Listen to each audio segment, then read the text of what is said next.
Bismillahirrahmanirrahim. Ey Allah Zat, şu etenine şükür, bererine şükür, Allah Zat, fiilanına da şükür.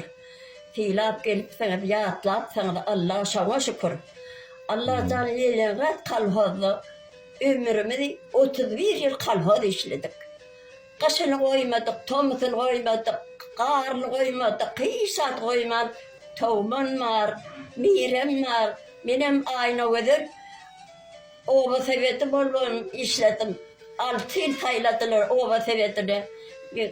Nimelem var da var, yok orada da o da. Orduyla var da. Allah'tan 31 kalfadı işledim. Yağdanımızdan bilmedik, yaltanımızdan bilmedik. Nira gittiydi, Allah'a gidiyorduk. Oğlun yalvar, Allah ıslah ver. Bana orduyla aklıma şöyle şey diye. Ertip de tanlığa salmayın da dövüşünüz de dursun orduyla diye. Her kim görüp dedi tanıdın. Her şeydi cepa çekip, kalhoz işlep şeydi orduyla attırlar, medal attırlar deyip dövüşünüz de koyun. Tanlığa ertip atmandı.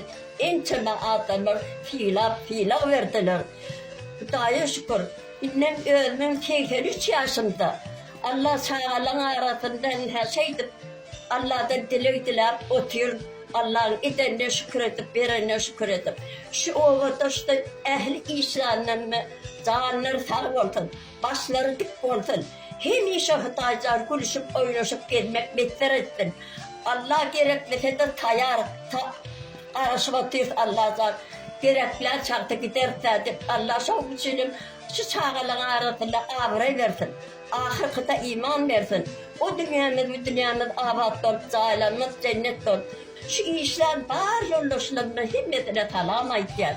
Görüşü hürmete birbirimize arazi olmaşa edeceğiz. Allah'tan. Dağcan hem işe toyta dileklerine hürmetler etsin. Yurtum rahat olsun, yurtum rahat olsun. Ölümümüz abat olsun, saçağımız doğal olsun, kazanımız hem işe farklılaştırsın. Dileklerim ovadaşlarına da talamayız yani. Hem işe hıtayacak, oğlukta görüşeli.